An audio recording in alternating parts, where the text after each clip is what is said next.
여러분은 자신이 어리석다고 생각하십니까? 지혜롭다고 생각하십니까? 예? 여러분은 지혜롭다고 생각하세요? 아니면 어리석다고 생각하세요?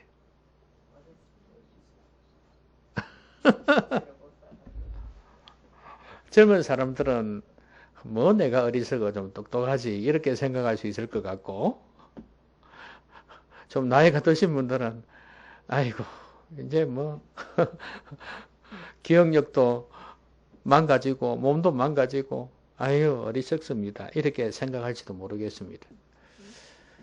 저도 한 번씩 참 어리석다는 생각을 많이 해요. 해놓고 후회할 때가 한두 번이 아니에요. 육체적인 면에서도 그렇고 정신적인 면에서도 그렇고 컵을 엎지르는 일이 있지는 않나. 물 떠나 놓고 이쪽으로 가가지고 그걸 생각을 해야 되는데 푹 쳐버려갖고 엎어지는 경우도 있고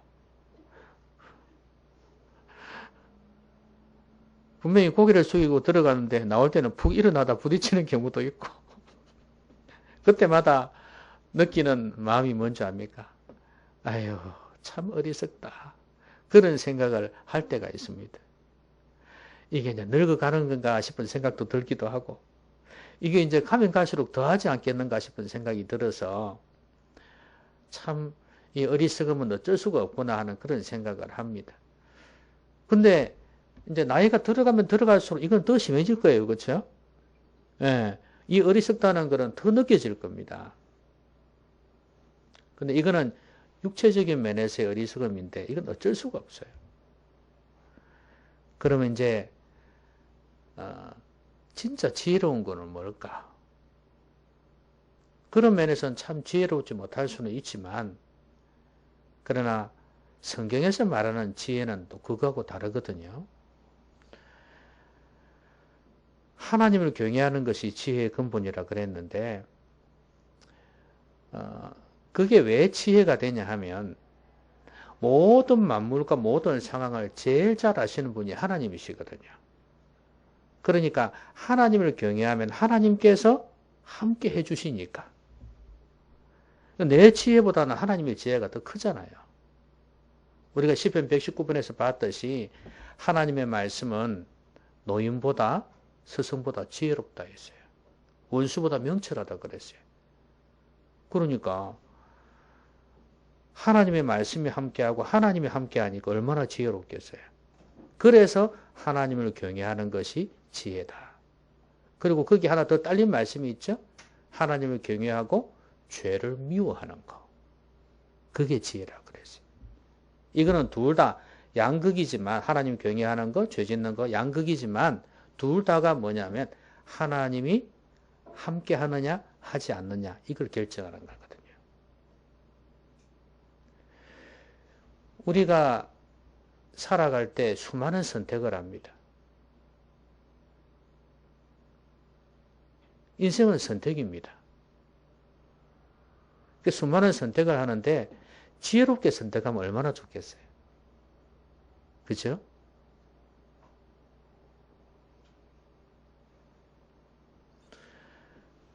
많은 여성들이 남편을 잘 선택을 못 해가지고 힘들어하는 사람들이 있어요. 그때는 모르잖아요. 아마 남자도 마찬가지일 거예요. 그쵸? 남자도 그럴 거예요. 처녀 총각 때는 얼마나 많이 가립니까? 그쵸? 꾸미고 가리고, 안 그런 척 하잖아요. 그 실제 모습을 못 볼 수가 있거든요. 그래서 흔히 눈이 씌있다 이런 말 하잖아요. 그쵸? 근데 나중에 알고 나니까 너무 후회를 해요. 그리고 또 하나는 그 사람이 가지고 있는 거 있지 않습니까? 그쵸? 가지고 있는 그것을 보고 결혼을 하려고 하니까 그것만 보다 보니까 그 외에 진짜 중요한 것을 못 보는 거예요. 그래서 결국은 후회를 하는 경우가 많이 있습니다. 지혜가 필요하죠. 결혼이라는 거 간단한 거 이야기를 했지만 집을 사는 것도 마찬가지 아닙니까? 물건을 살 때도 마찬가지 아닙니까? 이 지혜가 있어야 되거든요. 그러니까 지혜가 없으면은 이 잘못된 선택을 하가 나중에 후회를 하는 경우가 많아요. 그래서 지혜롭지 못한 거는 반드시 나중에 후회를 하더라는 거예요. 우리 인생이 선택인데 선택해놓고 후회하는 경우가 얼마나 많습니까? 그래서 우리에게는 하나님의 지혜가 더더욱 필요합니다. 이건 잠언에서 말하는 그 정도의, 그 잠언에 보면 31장까지 쭉 나오지 않습니까? 31장 맞습니까? 그게 쭉 나오지 않습니까? 나오는 것 중에서 보면 뭐 여러 부분에 있어서 지혜가 있거든요. 그런데 그것 말고 그것 뛰어넘어서 영적인 지혜까지 우리에게는 필요합니다. 한 해를 시작하면서 우리는 정말 지혜가 필요한데 어떤 게 지혜로운 삶일까요? 오늘 본문에 보니까 그런즉 너희가 어떻게 행할지를 자세히 주의하여 지혜 없는 자같이 하지 말고 오직 지혜 있는 자같이 하여 그랬습니다. 자, 여기 보니까 지혜 있는 자가 나오죠. 예? 지혜 없는 자같이 하지 말고 지혜 있는 자같이 하라고 그랬거든요.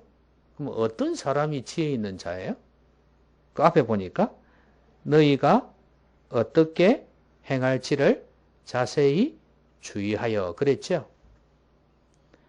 우리가 어떻게 행할지, 어떻게 살아가야 할지를 자세히 주의하는 사람이에요. 이 사람이 지혜로운 사람입니다. 여러분, 지금 이제 1월 1일 시작될 거 아닙니까? 이 새해가 되면서 사람들은 새로운 어떤 기대를 가지고 있잖아요. 간절곶, 저기도 해가 많이 뜨는 곳인데, 아침 되면 이제 막 달려갈 거예요. 그죠? 그 해가 그 해인데. 그죠? 그 해가 그 해고, 그곳이 그곳인데, 사람들은 새롭게 보는 거예요. 자, 그래서 이제 마이크를 가지고 딱 되면요. 올해 소원이 무엇입니까? 하면 뭐라고 하는지 아십니까? 제일 첫 번째, 건강. 자신과 가족들의 건강. 그 다음에 가정의 평안. 그다음에 하는 일마다 잘 되기. 그 다음에 이제 그 중에 이제 가족들 중에 뭐 기도 제목 같은 게 있으면 뭐 대학을 간다거나 결혼을 한다거나 뭐 취직을 한다거나 이런 게 있잖아요. 이런 소원이 이루어지기를 이제 기도하는 그런 내용이 대부분이에요. 그러니까 잘 보시면, 이제 밤 새도록, 지금 밤에는 그 해가 안 뜨니까, 이 밤, 송년, 망년, 송년, 이거 하면서 사람들이 그냥 기다리고 있는 거야. 해 뜨기까지. 뭐, 그 안 가는 사람은 말할 것도 없고, 그냥 만나서, 사람끼리 만나서, 가족끼리 만나서 뭐 합니까? 그냥 먹고 마시고 지내는 거예요, 그냥. 요것도 치고 말이지. 요것도 마시고 그러면서 그냥 지나가는 거예요. 그래 놓고 이제 해돋이 구경하러 가는 사람이 있을 거고 아니면 뭐 그냥 자는 사람이 있을 거고 그럴 겁니다. 근데 잘 보십시오. 내가 어떻게 살아야 될 것인가를 생각하는 사람이 별로 없습니다. 어떤 소원이나 기대는 가지고 있지만 내가 이때까지 살아온 것을 자세히 주의하여 살펴봐야 안 되겠습니까? 그렇죠? 그리고 내가 어떻게 살아야 할 것인가가 나올 거 아니에요. 과거의 삶을 살펴보지 않는데 어떻게 미래의 삶을 살펴보겠어요? 안 되지. 그러니까 내가 무엇을 어떻게 행할 것인지를 자세히 주의하여 살피는 게 필요하단 말이에요. 그래서 올 한 해 동안 내가 어떻게 살았는가를 한번 돌이켜 봐야 돼요. 진지하게. 그래야 새해에 좀 도전적으로 살아갈 수 있지 않겠습니까? 우리가 지금 이 송구영신 예배를 드리는 이거는 바로 그 이유 때문이에요. 다른 것 없어요. 하나님 앞에서 우리 자신을 돌아보고 또 하나님 앞에서 우리가 어떻게 살 것인가 이걸 생각하는 시간 아닙니까? 지혜 있는 사람은 그런 사람입니다. 여러분 똑같은 회사원이 직장에서 퇴근을 하고 나갑니다.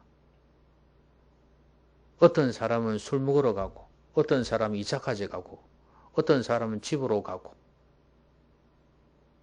그런데 또 어떤 사람은요, 자신이 어떻게 행해야 할지를 생각하면서 공부하는 사람도 있어요.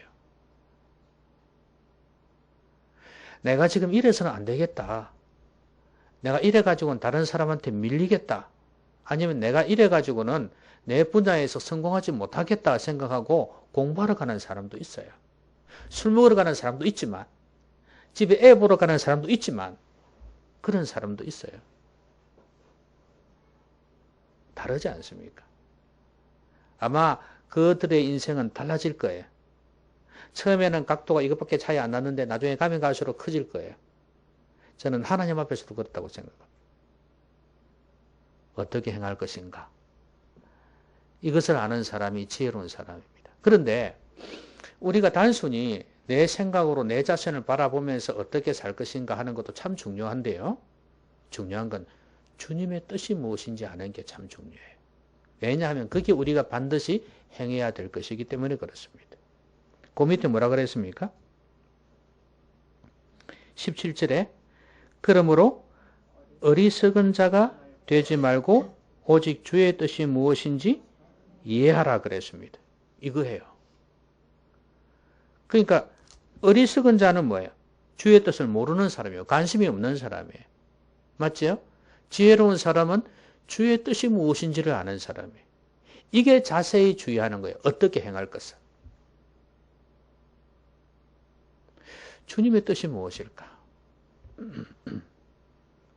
여러분, 여러 강의를 하면은 좀 신앙이 있다는 수련회나 어디에나 가서 강의를 소그룹으로 강의를 하지 않습니까? 그렇게 하면 예배 말고요. 그러면 제일 많이 모이는 곳이 하나님의 뜻을 아는 법 이런 쪽에 상당히 많이 간다네요. 사람들이. 예? 옛날에 막 수련하고 이렇게 할 때요. 그러면 왜 거기에 간다고 생각하십니까? 여러분 생각에는. 하나님의 뜻을 아는 법, 하나님의 인도함을 받는 방법 이런 건데요. 왜 사람들이 많이 몰린다고 생각하세요? 아, 예수님처럼 나는 완전히 죽어지고 주님의 뜻만을 추구하며 살려고 몸부림치기 위해서 거기에 간다? 그런 사람도 있겠죠. 그렇지만 그것보다도 내 인생을 어떻게 내 자신이 해나갈 수가 없어요. 바르고 아름답게 내 자신을 인도해 나갈 수가 없어요. 좀 더 형통하기를 원하고 잘 되기를 원하는데 그게 안 돼. 그래서 어쩌면 어떻게 하면 하나님께서 내 뜻을 이루어 주실 수 있도록 할까? 그 소원을 가지고 가는 경우가 많아요. 따지고 보면. 그러니까 내 자신이 죽어지고 주님의 뜻이 나타나는 게 아니고 내 뜻이 이루어지기를 원해서 그 어떻게 타협점을 찾을까를 생각하는 거죠. 어찌 보면. 뭘 해야지 될까? 하나님께서 나를 복 주실까? 이걸 생각하는 거예요. 여러분 진정한 주의 뜻은 그거 아닙니다. 요한계시록에 보면 예수님을 증언하다가 말씀을 지키려고 하다가 그 다음에 짐승의 표를 받지 아니하고 우상에게 경배하지 아니했던 그 사람들이 그래가 죽었던 사람들이 나중에 천국에서는 참 대우를 받거든요.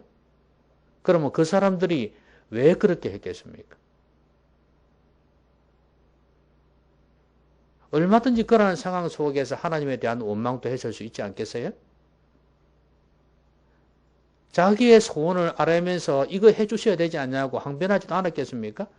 그러나 그렇게 하지 아니하고 오직 주님의 뜻을 위해서 죽어간 희생한 사람들이에요. 우리는 너무 내 뜻을 생각할 때가 많습니다. 내 소원을 생각할 때가 많아요.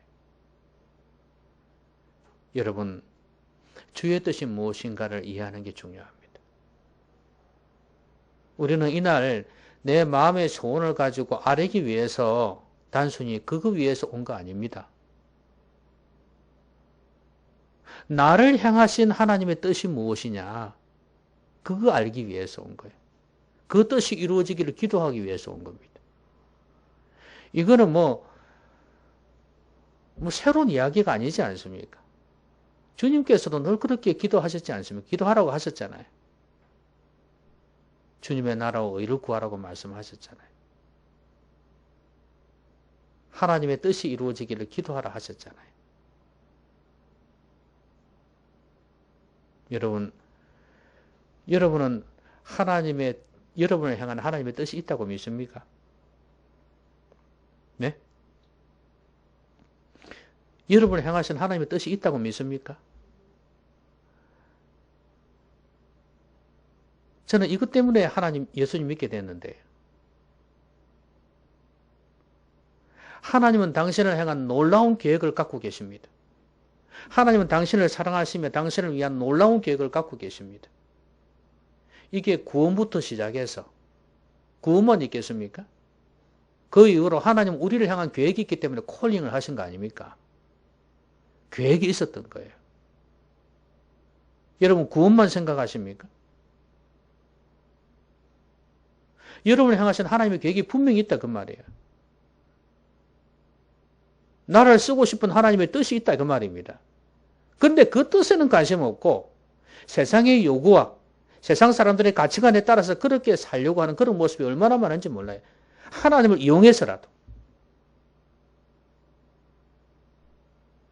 여러분 하나님은 성도들을 부르실 때, 우리를 부르실 때 하나님은 그 사람을 향한 분명한 계획을 갖고 계십니다. 믿으시나요? 하나님 여러분 향한 계획을 갖고 계시다니까요? 그걸 아는 게 중요하단 말이에요. 이게 지혜로운 사람이에요. 방향을 바로잡고 가는 거예요.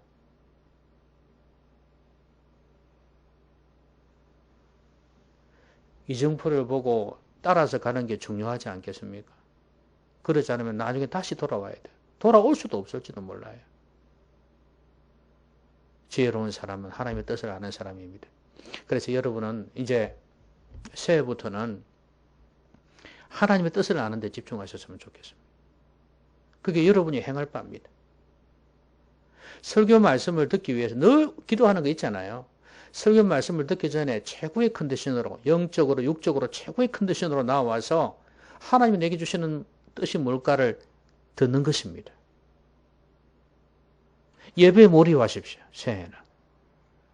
정말 준비되고 기도하면서 사모하면서 나오십시오. 하나님께서 말씀하실 거란 말이에요. 그리고 개인적으로 하나님 말씀을 묵상하십시오.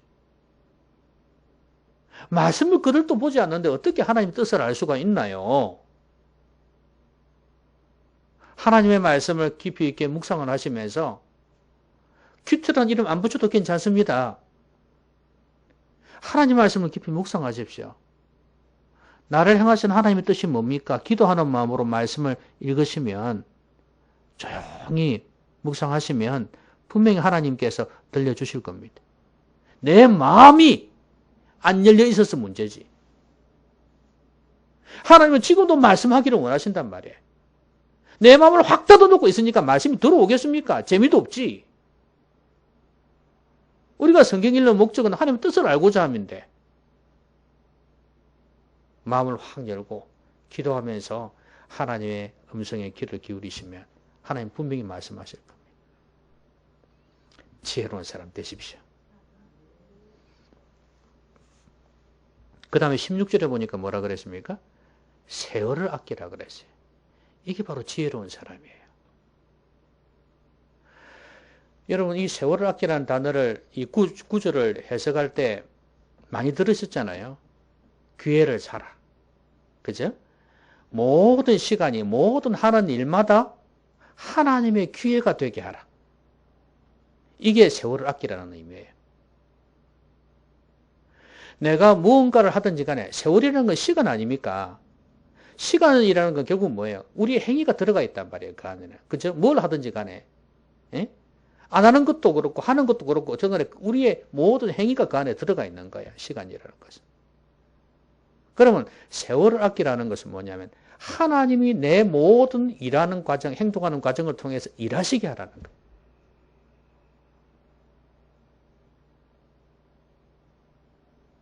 왜? 때가 악하니라. 여러분, 때가 악합니까? 시간이 뭐 악하고 선하고 있습니까? 없죠?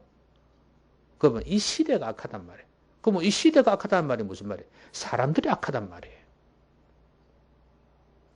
사람들이 악하니까 세월을 아끼라. 기회가 되게 하라. 사람들은 우리로 하여금 하나님의 도구로 쓰임받지 못하게 합니다. 이 시대 모든 풍조가 그래요. 문화, 제도, 법 모든 것들이 다 그래요. 하나님의 도구로 쓰임받는 거 하지 못하게 만들어요. 여러분, 목사도 그렇습니다, 여러분. 하나님의 도구로 쓰임받는 게 아니라 결국은 나의 명예를 위해서 쓰임받도록 하게 만듭니다.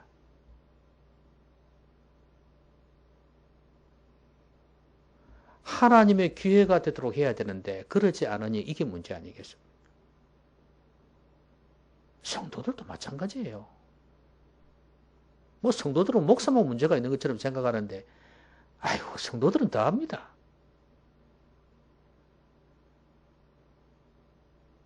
목사도 목사 나름이고 성도도 성도 나름입니다. 그렇지요? 하나님께서 내가 하는 말과 행동을 통해서 뿐만 아니라 그 다음에 내 가정이나 내 생업을 통해서 내 하는 일을 통해서 하나님이 일하시도록 해야 된다 그 말이에요. 저는 이것이 주님의 기도 중에 주의 나라와 의를 구하는 거라고 생각합니다. 그때 하나님께서 함께 하시는 거거든요.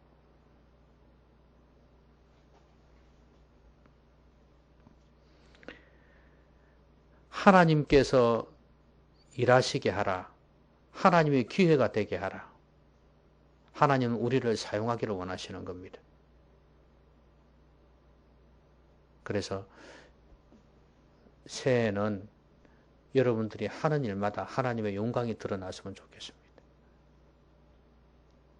하나님께서 살아계셔서 여러분이 하는 일마다 하나님께서 응답해 주시고 인도해 주시는 걸 여러분이 체험했으면 좋겠어요. 그 즐거움이 얼마나 큰 줄 아십니까? 내가 하는 것 같지만 내가 하는 게 아니고 하나님이 하신다. 그래서 우리는 감사하게 되고 영광을 돌리게 되고 이걸 하나님이 원하신다 그 말이에요. 이게 바로 세월을 아끼라는 거예요. 제가 지난주에 그 말씀 드렸죠. 나의 생애 전체를 주님께 드릴 수는 없어도 나의 남은 생애를 주님께 드릴 수 있다 그랬지 않습니까? 이때까지 살아온 것이 주님을 위해서 살지 못했기 때문에 지나온 세월을 어떻게 이제 주님께 드리지 못했으니까 안 되지만 이제 나의 남은 생애는 주님께 드릴 수 있다 그 말이에요. 세월을 아끼라는 것은 우리의 시간을 주님께 드리는 것입니다. 내 자신을 위해서 시간을 사용하는 데는 너무나 시간을 아낌없이 펑펑 썼지만 여러분 돈보다도 시간이 중요하다는 거 알죠? 귀하다는 거 알잖아요. 돈만 쓰는 게 아니라 돈만 내 자신을 위해 쓸 게 아니라 시간도 내 자신을 위해 쓰는 사람 많다 그 말이에요. 그러니까 하나님을 위해서 물질뿐이겠습니까? 시간이 참 중요합니다. 어찌 보면 물질보다 시간이 더 중요하고 그게 우리 에너지가 들어가거든요. 우리의 에너지를 주님 위해서 쓰셔야 됩니다. 그래야 우리의 모든 것이 하나님의 기회가 됩니다. 하나님 위해서 시간 내십시오. 예? 하나님 위해서 시간 내십시오. 아깝습니까? 예? 주님 위해서 시간 내는 게 아깝냐 그 말이에요. 한 해 동안 여러분 시간 어떻게 사용하셨습니까? 이 악한 세상 속에서 그 세상 사람들처럼 그렇게 살지는 않았습니까? 안 믿는 사람과 다를 바 없이 살지 않았냐 그 말입니다. 때가 악하단 말이 그 말 아닙니까? 여러분 하루의 시간을 주님 앞에 얼마나 드렸나요? 한번 생각해 보면서 새해는 여러분이 중심을 딱 잡고 하나님께 시간을 들이면서 살면 여러분이 시간마다 하는 일마다 하나님의 기회가 될 것입니다. 예? 하나님이 하실 수 있도록 하십시오. 시간도 주님께 드리고 여러분 자신도 드리고 여러분의 생업도 주님 앞에 드리고 여러분의 가정도 드리십시오. 그럼 하나님께서 친히 일하실 겁니다. 헌신이에요, 헌신. 이게 바로 하나님이 여러분 가운데서 일하시게 하는 방법입니다. 여러분 이제 그렇게 이야기할 수 있잖아요. 하나님 앞에. 하나님이 들었습니다. 이게 내 거 아닙니다. 하나님이 하십시오. 좀 여유 있게 맡길 수 있지 않겠습니까? 내가 안달이 나서 이러쿵저러쿵 하지 않을 수 있잖아요. 예? 내 돈 버는 문제, 내 결혼하는 문제, 뭐 여러 가지 많지 않나요? 하나님께 맡기십시오. 하나님께.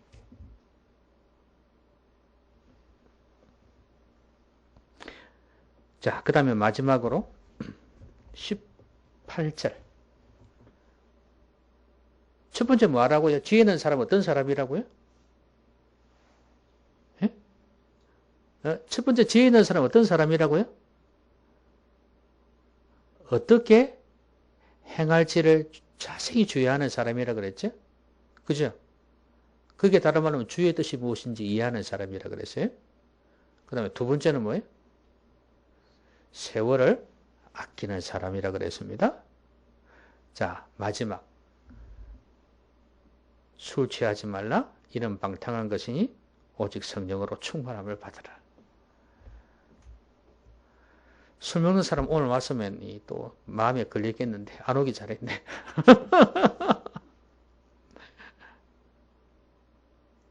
근데 오늘 이 말씀은 술 취함을 강조하는 게 아니에요. 뭘 강조하는 겁니까? 성령으로 충만함을 받으라요. 여러분, 이혼한 사람은요, 잊자라는 말만 해도 싫어한답니다. 제가 옛날 어느 교인한테 들은 이야기거든요. 이혼한 사람이에요. 근데 그냥 이혼이 어떻다 저떻다 말한 것도 아닌데 어떤 이혼한 부부가 있었는데요. 이래 했는데도 상처가 된다는 게 마음이.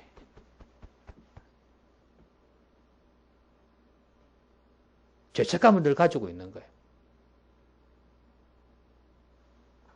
그러니까 성경에 이혼하지 마라 하는 그 말만 했으면 어떻게 되겠습니까? 이는 큰일 나지. 그러니까 술이란 단어가 나오면 술 먹는 사람들은, 술 취하는 사람들은 막 닦아하는 거예요. 목사들이 이런 설교 안 하잖아요. 이 본문은 하도 많이 설교되는 내용이다 보니까 안 할 수는 없지만 함부로 이야기 못해요. 성령 충만하면 이야기하지. 목사들도 술 먹는 사람들도 있는데 뭐. 어느 교단에는 그런데. 그러니까. 근데 여기서 술이라는 건 뭐냐 하면 여러분 술 취하면 어떻게 되나요?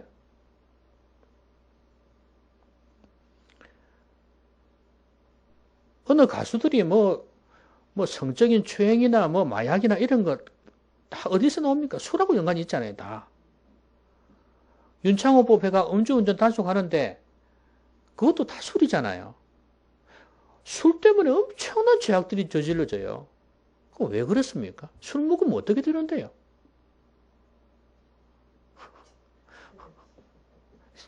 제정신이 아닙니까? 그걸 이제 다른 말로 미쳤다 그러죠.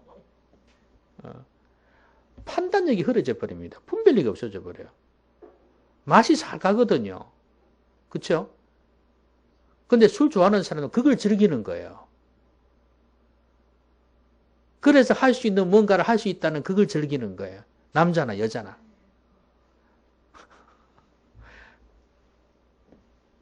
저는 요즘 술 먹는 여자들 보면서 술 너무 좋아하대요. 솔직히 남자보다 더 잘 먹습니다. 제가 총각 때만 해도요. 여자들 10명 중에서 안 믿는 사람도 마찬가지예요. 믿는 사람들은 거의 안 먹었고 안 믿는 사람들도 10명 중에 한 서너 명? 많아야 서너 명. 술을 안 먹었어요. 먹으면 그 시기한 여자로 봤습니다. 술 먹고 하는 짓이 그랬으니까. 그래서 제가 그 이야기를 한번 했더니 아유, 선생님, 아저씨 뭐 그러던가, 뭐, 아이고, 좀 현대적으로 사세요. 이런.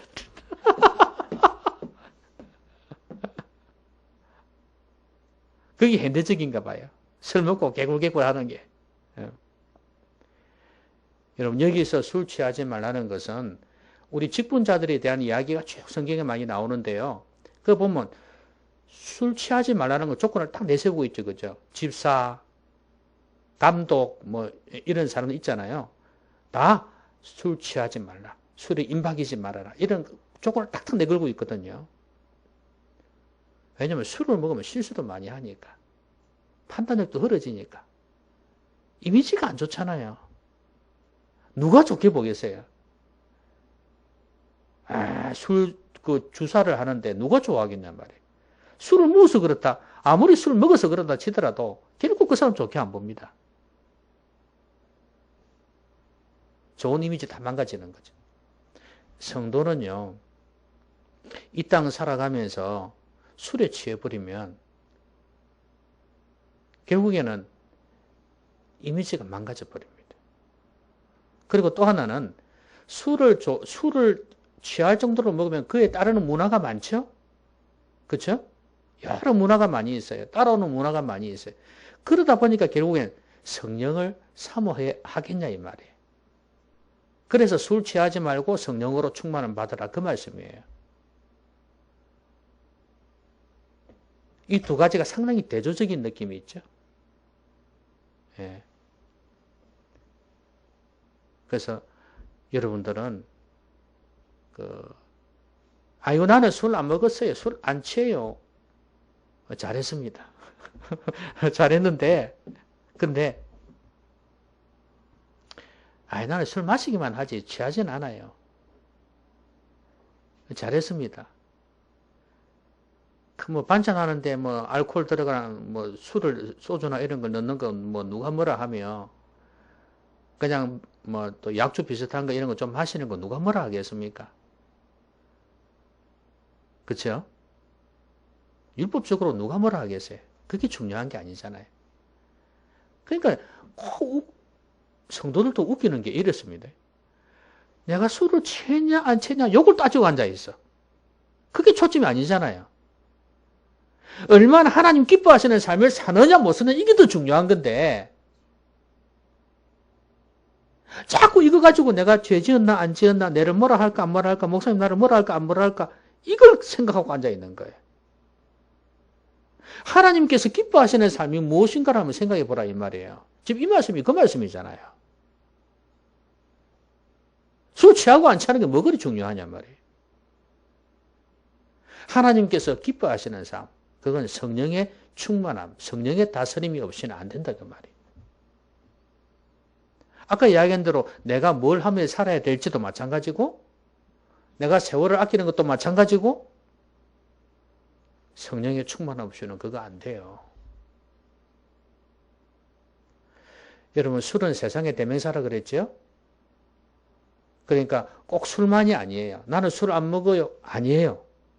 술만이 아니에요. 돈이 될 수도 있어요. 세상의 것에 취하는 걸 이야기하는 거예요. 여러분 충만이라는 단어는 지배를 받는다는 의미예요. 성령의 충만이 다스림, 지배를 이야기해요. 통치. 그러니까 술 취하면 술 지배를 받잖아요. 그걸 이야기하는 거예요. 많은 사람들이 뭐의 지배를 받느냐 이 말이에요. 돈의 지배를 받고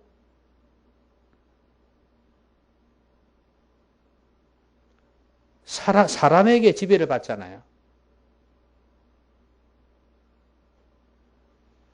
그렇게 지배를 받으니까 결국은 그거에 의해서 인생이 좌우되는 겁니다.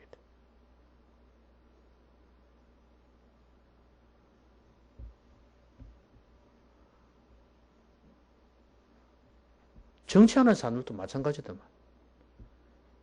결국에는 내 소신이고 뭐고 없더만.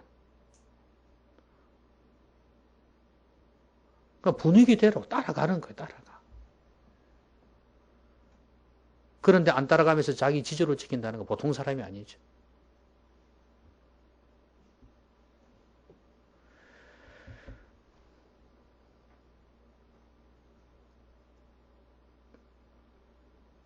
여러분 어떻게 하면 성령으로 충만을 받을 수 있을까요? 네? 어떻게 하면 성령 충만 받을 수 있을까요?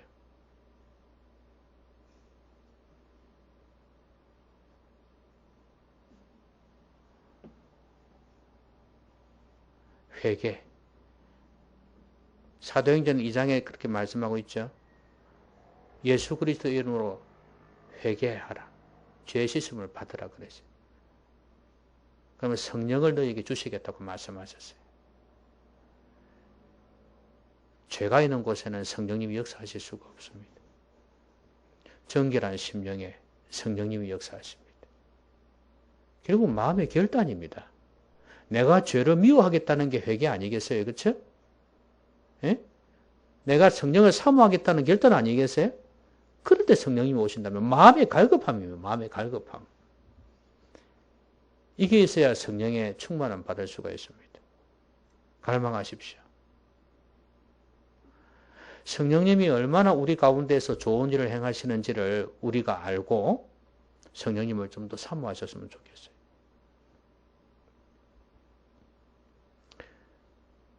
성령에 관한 책을 한번 쭉 읽어보니까요. 야, 성령님께서 하시는 일이 이렇게 많구나. 이렇게 능력이 있구나 하는 걸 읽을 때마다 느껴요. 그래서 또 자극받기 위해서 또 읽고 그렇게 할 때가 많습니다.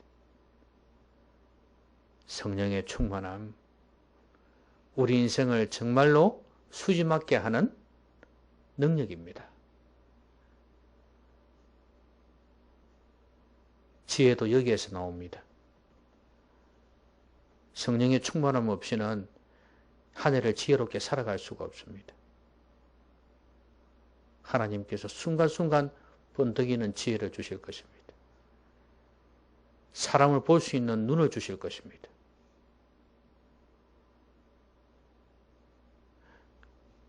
저는 이 책을 본 적이 있습니다. 사업은 사람이 전부다. 네?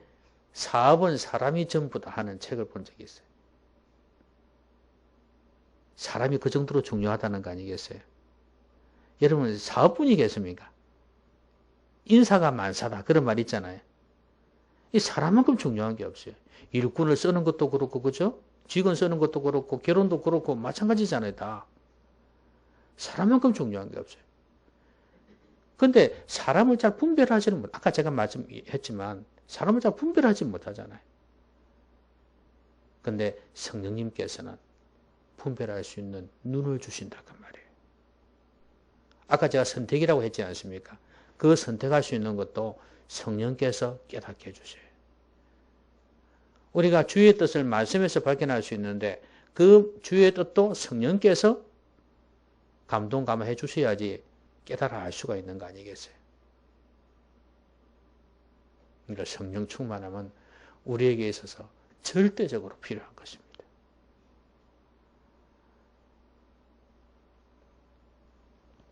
성령의 열매가 있지 않습니까? 마지막이 뭐죠? 절제입니다. 그렇죠? 맞나요? 예? 절제 맞죠? 예. 성령의 열매 마지막은 절제입니다. 결국은 절제도 성령님이 함께 해주실 때 가능한 거 아니겠습니까? 그래서 저는 절제가 안 될 때마다 지금 내가 성령 충만하지 못하고 있구나 하는 걸 참 많이 느낍니다. 뭐가 문제가 있다. 그래서 그때마다 하나님 앞에 기도하는데 여러분들도 마찬가지로 이 성령의 충만한 가운데 지혜를 얻으셨으면 좋겠습니다. 성령님은 지혜의 영이십니다. 지식의 영이시면서도 지혜의 영이십니다. 여러분에게 지혜를 주실 것입니다. 말씀 뵙겠습니다.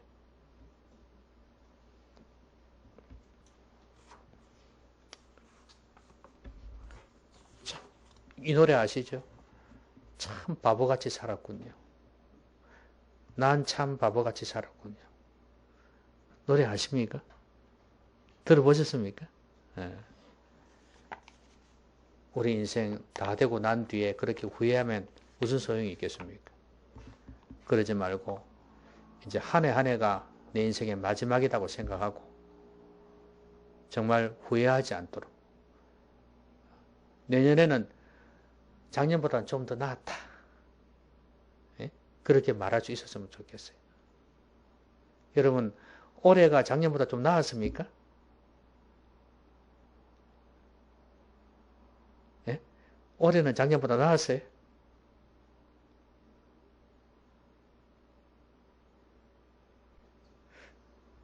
어떻습니까? 저는 올해가 작년보다 나은 것 같아요.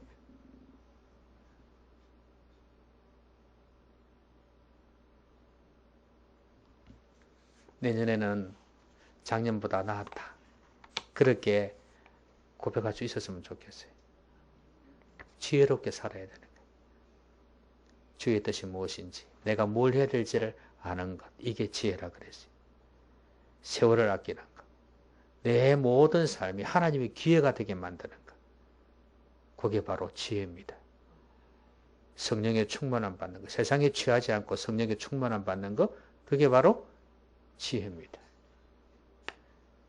여러분 지혜롭게 사셔서 정말 내년 한 해 여러분 하는 일마다 하나님께서 함께 하셔서 행복해 해주시는, 그리고 하나님이 임재하시는 걸 늘 경험하면서 작년보다 나았다 고백할 수 있는 여러분 되시기를 주의 이름으로 기원합니다.